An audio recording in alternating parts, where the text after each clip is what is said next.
And as we get closer to the presidential election, some investors may wonder if the outcome may affect the stock market. As Kenya Ross reports, a local economics professor and financial group break it down. The stock market is kind of a monster of its own, but ideally the stock market's going to do what the stock market's going to do based on fundamentals in the economy.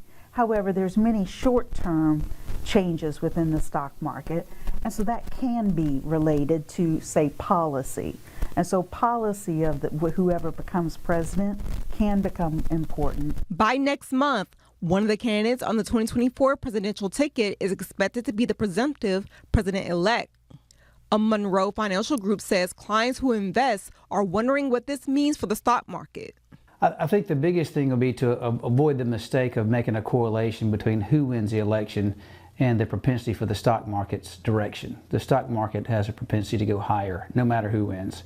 What's much more important is monetary policy, economic expansion, and corporate profit growth, which are very strong right now.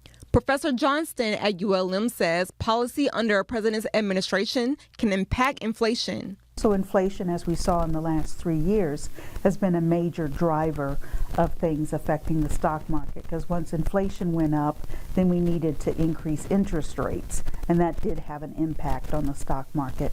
President and CEO Darren Oglesby says investors should develop a plan for the potential of both candidates. The route upward will be a little bit different based on their promises.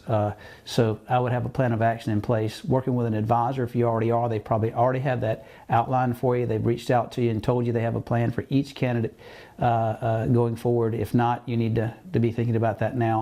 A reminder that the deadline to register to vote online in Louisiana is October 15th. In Monroe, Kenya Ross, KNOE 8 News.